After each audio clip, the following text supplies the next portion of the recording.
ഇന്നലെ മനുവിൻ്റെ 6ാം പിറന്നാൾ ആഘോഷമായിരുന്നു. എന്നെയും ക്ഷണിച്ചിരുന്നു. കാരണം മനുവിൻ്റെ അപ്പനും അമ്മയും എൻ്റെ അടുത്ത സുഹൃത്തുക്കളായിരുന്നു. അവരുടെ വീട്ടിൽ വെച്ചായിരുന്നു ആഘോഷം. കുറച്ച് ബന്ധുക്കളുമൊക്കെ അവിടെ ഉണ്ടായിരുന്നു. മനുവിൻ്റെ അപ്പൻ്റെ സഹോദരി മനുവിൻ്റെ മൂത്ത ചേച്ചിയോട് കൈകൂപ്പി പറഞ്ഞു, "നീ എന്നെ മാവിന്ന് വിളിക്കല്ലേ കുഞ്ഞെ, എന്നെ ആൻറ്റിന്ന് വിളിക്ക്." ഇത് കേട്ട് അവൾ ചിരിച്ചു. അവളുടെ മുഖത്ത് പുഞ്ചിരിയും സത്യസന്ധതയും ഉണ്ടായിരുന്നു. ഇതിനിടയിൽ ഞങ്ങളുടെ ഒരു സുഹൃത്ത് നല്ലൊരു പാട്ട് പാടാൻ തുടങ്ങി. അറിയാതെ തന്നെ അവിടെ ഉണ്ടായിരുന്ന എല്ലാവരും കൂടെ ചേർന്ന് പാടി. ചിലർ ഡാൻസ് ചെയ്യാനും തുടങ്ങി. എല്ലാവരും സന്തോഷത്തോടെയായിരുന്നു. പെട്ടെന്ന് ആ സുഹൃത്ത് പാട്ട് നിർത്തി. എല്ലാവരും നിശബ്ദരായി. സ്റ്റാച്യു എന്ന് അവൻ പറഞ്ഞപ്പോൾ അവിടെ ഉണ്ടായിരുന്ന കുട്ടികളൊക്കെ അനങ്ങാതെ നിന്നു. പ്രായമുള്ളവർക്ക് അത് മനസ്സിലായില്ല എന്ന് തോന്നുന്നു. വീണ്ടും പാട്ടുകൾ പാടുകയും സ്റ്റാച്യു എന്ന് പറഞ്ഞപ്പോൾ ആളുകൾ നിൽക്കുകയുമൊക്കെ ചെയ്തു. അങ്ങനെ ആ ആഘോഷത്തെ സന്തോഷമുള്ളതാക്കി തീർന്നു. അല്പസമയം കഴിഞ്ഞപ്പോൾ എല്ലാവരും ദൈവത്തിന് നന്ദി പറഞ്ഞു ആ ആഘോഷത്തിൽ തുടർന്നു. ഈ സമയത്ത് എൻ്റെ മനസ്സിൽ സുപരിചിതമായുള്ള ഒരു വചനം ഓർമ്മ വന്നു. ഉറച്ചു നിൽക്കുക.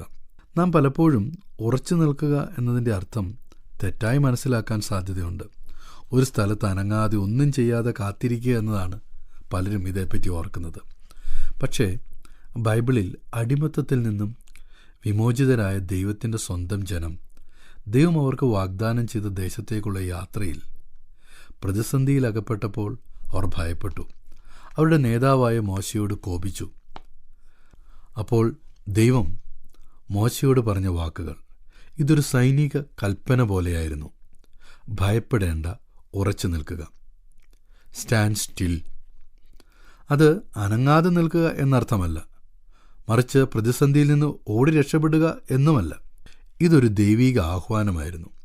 ദൈവത്തിൻ്റെ വചനത്തിൽ വിശ്വസിച്ച് ദൈവഭക്തിയിൽ ആശ്രയിച്ച് ധൈര്യത്തോടെ മുൻപോട്ട് പോകുക എന്നത്. നിങ്ങളുടെ ഹൃദയം കലങ്ങിപ്പോകരുത്. ദൈവത്തിൽ വിശ്വസിക്കുക.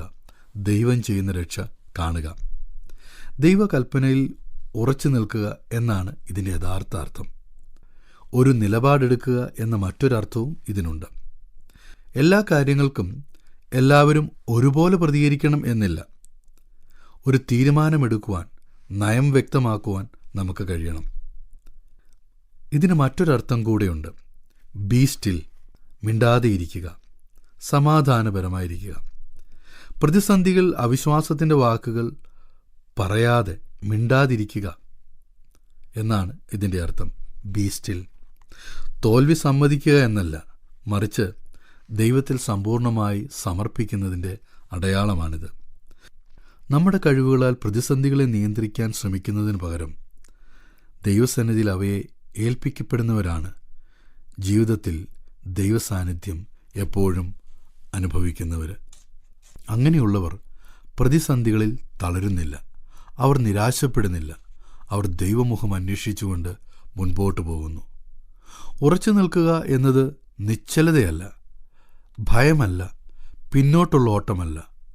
ദൈവത്തിൽ പൂർണ്ണമായി വിശ്വസിച്ച് ധൈര്യത്തോടെ മുൻപോട്ട് നടക്കുകയാണ്. ഞങ്ങളെ വിളിക്കുവാൻ ആഗ്രഹിക്കുന്നുവെങ്കിൽ 0988-22-1957 എന്ന നമ്പർ ഉപയോഗിക്കുക. എല്ലാ ബുധനാഴ്ചകളിലും വെള്ളിയാഴ്ചയും രാവിലെ 11 മുതൽ 12 മണി വരെയുള്ള സമയം ഞങ്ങൾ നിങ്ങൾക്കായി പ്രാർത്ഥിക്കുന്നു. പ്രാർത്ഥനയ്ക്കായി വിളിക്കേണ്ട ഫോൺ നമ്പർ 079960010203.